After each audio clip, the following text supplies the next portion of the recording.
जलाओ दिए पर रहे ध्यान इतना, अंधेरा धरा पर कहीं रह ना जाए।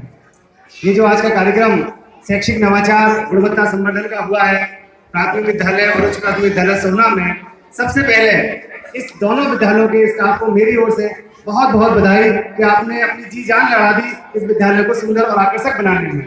हम एक विद्यालय नहीं, हमें केवल एक विद्यालय नहीं, केवल सोना हिम्मतपुर या टांडा नहीं, बल्कि हमें सावाद का एक एक विद्यालय इसी तरह से सुंदर और सजा हुआ चाहिए, इसी तरह से बेहतरीन चाहिए, ताकि हमारे बच्चे जो नन्हे मुन्ने बच्चे हैं ये स्कूल में एकदम भाग के आए, ऐसा लगे कि एक विद्यालय साधारण चीज नहीं है, बल्कि एक ऐसी चुंबक पैदा कर दें कि बच्चे तो बच्चे, गांव के लोग भी ये सोचने को मजबूर हो जाएं कि हाँ, ये सरकारी स्कूल पहले वाले सरकारी स्कूल नहीं रहे।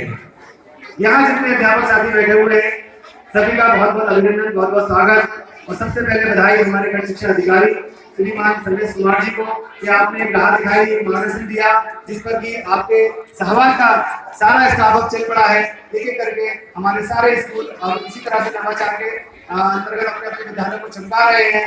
और वो दिन दूर नहीं है कि हमारे सहवाग के पूरे 315 विद्यालय इसी तरह से चमकेंगे और इसी तरह की रौनक विद्यालयों में भी होगी। लेकिन अब मैं थोड़ा सा अपना साथी जो मेरे बैठे हुए हैं अध्यापक साथी, उनको भी थोड़ा सा याद दिलाना चाहूंगा कि अभी हम जिस स्थिति में है वो स्थिति हमारी संतोषजनक नहीं है। ध्यान देंगे सारे साथी, हमारे जितने भी अध्यापक साथी हैं उनके लिए मेरा संबोधन खास तौर से है कि अभी जिस स्थिति में हम लोग हैं वो ज्यादा संतोषजनक नहीं है। हमारे बारे में यानी कि सरकारी अध्यापक के बारे में समाज की राय बहुत अच्छी नहीं है। इसके लिए जरूरत है कि हमें अपने आप में चिंतन मनन करने की, ये सोचने की क्या वास्तव में कहीं हमारे यहाँ से कुछ गलत हो रहा है, क्या हम वास्तव में अपना 100% योगदान बच्चों के लिए दे पा रहे हैं, और यदि हाँ तो बहुत बधाई की बात है आप, और यदि ना तो जरूर सोचें इस बारे में कि आप में क्या कमी रहेगी। आपको कोई और नहीं देखेगा, कोई अधिकारी आपको मूल्यांकन नहीं कर सकता, कोई आपका बड़ा अधिकारी चाहे वो एडीसी भी हमारे को ना हो, वो आपके बारे में नहीं जान सकते जितना आप अपने बारे में खुद को जान लेते हैं। और सबसे अच्छा मूल्यांकन हमारा करते हैं हमारे नन्हे बच्चे। आप सोचिए क्या आपके स्कूल में आने से इन बच्चों के चेहरे पर मुस्कान आती है? आप सोचिए कि आपको देख के नन्हे मुन्ने बच्चे खुश हो जाते हैं? यदि हाँ तो आप वास्तव में अच्छे अध्यापक हैं। और यदि आपको देख करके बच्चों के चेहरे में हंसी नहीं आई तो यकीन जान लीजिए कि आपके काम में कोई ना कोई कमी जरूर है।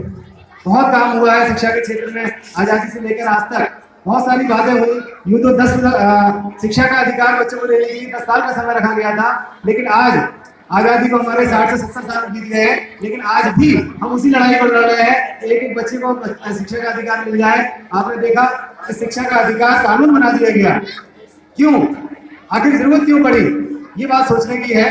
अब मैं थोड़ा सा अपने साथियों को याद दिलाऊंगा कि आपकी भूमिका क्या है, आपका पद क्या है, आप किस जगह पर बैठे हैं, क्या आपको करना चाहिए, यदि हाँ कुछ कमी है तो जरूर सुधारिएगा। शिक्षा के अधिकार के बारे में 2 पंक्ति कहूंगा। पहले एक कविता है जो मैंने खुद लिखी है आप लोगों के लिए, खुद अपने लिए, जिसपे हम सोचें समझें तो शायद हमें खुद ही एक राह मिल जाए कि हम क्या सही करते हैं और क्या गलत करते हैं। यूं तो शिक्षा बच्चों का अधिकार है, आज की डेट में RTE राइट टू एजुकेशन लागू है, बच्चों की शिक्षा कानून से जोड़ दी गई है। उसी के संबंध में यूं तो शिक्षा बच्चों का अधिकार है पर कुछ बच्चे आज भी लाचार हैं। यूं तो शिक्षा बच्चे का अधिकार है पर कुछ बच्चे आज भी लाचार हैं, इन बच्चों से इनका हक ना छीनने पाए। ये हमारी जिम्मेदारी है एक अध्यापक होने के नाते। जिस गांव, जिस शहर, जिस बस्ती में हम रहते हैं या जिस गांव में हम नौकरी करते हैं, एक भी बच्चा 6 साल से लेकर 14 साल की आयु के बीच का अगर शिक्षा से वंचित है, और न केवल शिक्षा से वंचित है बल्कि उसको गुणवत्तापूर्ण शिक्षा मिलनी चाहिए, ये भी हमारा दायित्व है, तो हम इस तरफ को जरूर ध्यान करें। उसी के संबंध में ये पंक्तियां हैं कि यूं तो शिक्षा बच्चों का अधिकार है पर कुछ बच्चे आज भी लाचार हैं, इन बच्चों से इनका हक ना छीनने पाए। हम सब मिलकर ऐसा एक माहौल बनाएं, आओ साथी ऐसा कुछ करके दिखलाएं, शिक्षक पद की गरिमा को हम और बढ़ाएं। ये एक कविता है जो मैंने खुद लिखी है, बहुत लंबी कविता है, कुछ लाइनें जरूर आपको यहाँ पे शेयर करूंगा मैं, जो मैंने इसके संबंध में लिखी है। नन्हे मुन्नों की किस्मत के खोले ताले, हम कहलाते इनका भाग्य बनाने वाले।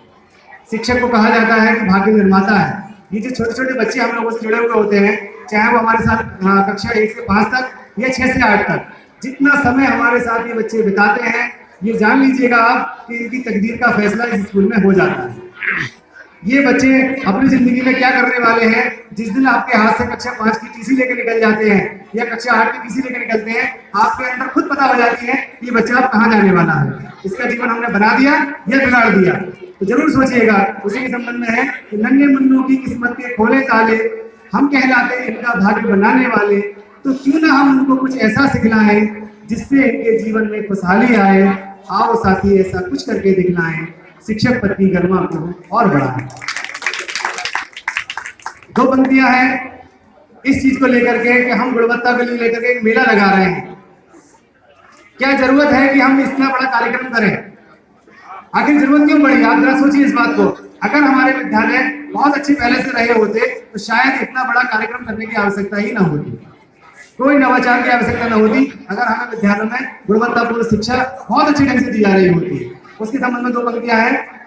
सब कुछ है पर फिर भी गुणवत्ता की कमी है। थोड़ा सा आप लोगों को अच्छा भी नहीं लग सकता, हो सकता है इस लाइन में पसंद आए तो क्षमा कीजिएगा। सब कुछ है पर फिर भी गुणवत्ता में कमी है। आज भी देखो कुछ विद्यालयों में धूल जमी है। ये धूल जो है सांकेतिक शब्द है, इसका मतलब आप खुद निकाल लीजिएगा। सब कुछ है पर फिर भी गुणवत्ता में कमी है। आज भी देखो कुछ विद्यालयों में धूल जमी है। कर लो निश्चय बदलेंगे हम इस हालत को। ये हम प्रण कर लें, संकल्प कर लें कि कर लो निश्चय कर बदलेंगे हम इस हालत को, ताकि कोई उंगली हम पर ना उठने पाए। आओ साथी ऐसा कुछ करके दिखलाएं, शिक्षक पद की गरिमा को हम और बढ़ाएं। आखिरी दो पंक्ति कहूंगा कि हम जिस पद पर बैठे हैं, मैं फिर याद दिलाऊंगा, हर बार याद दिलाता हूं आप लोगों को कि हमारी केवल नौकरी वेतनभोगी कर्मचारी हम नहीं हैं। ये जितने भी शिक्षक यहाँ बैठे हुए हैं, ये बात मेरी नोट कर लीजिए, दिल में लिख लीजिए कि हम वेतनभोगी कर्मचारी नहीं हैं। हमारा दायित्व सिर्फ इतना नहीं है कि हम 9 से 3 स्कूल आते हैं और अपने बैंक में पहली तारीख को वेतन पा लेते हैं। इन सबसे हटके एक बहुत बड़ा पद हमारे नाम के साथ जुड़ा हुआ है, जिसको हमारे भारत देश में गुरु कहा जाता है। और आप सब जानते हैं कि गुरु की महिमा कितनी होती है। एक लाइन 2 लाइन में इसको नहीं मैं कह सकता। क्या गुरु की महिमा है, भारतीय संस्कृति में क्या गुरु का पद है, आप सभी जानते हैं कि ईश्वर से बड़ा पद गुरु को दिया गया है। और सौभाग्य है कि हम लोग उसी पद पर आसीन हैं। तो हमें इस बात का भी ध्यान रखना है। इसी के संबंध में दो पंक्तियां कविता के इसमें, भाग्यवान है लोग जो शिक्षक बन पाते हैं। भाग्यवान है लोग जो शिक्षक बन पाते हैं, किस्मत वाले हैं गुरु जो कहलाते हैं। भाग्यवान है लोग जो शिक्षक बन पाते हैं, किस्मत वाले हैं गुरु जो कहलाते हैं। गुरु को ईश्वर से पहले यहाँ पूजा जाए। इस देश में हम रहते हैं, गुरु की महिमा ईश्वर से बड़ी है। गुरु को ईश्वर से पहले यहाँ पूजा जाए। याद रखें ये बात और अपना फर्ज निभाएं। आओ साथी ऐसा कुछ करके दिखलाएं, शिक्षक पद की गरिमा को हम और बढ़ाएं। धन्यवाद। जय हिंद, जय भारत।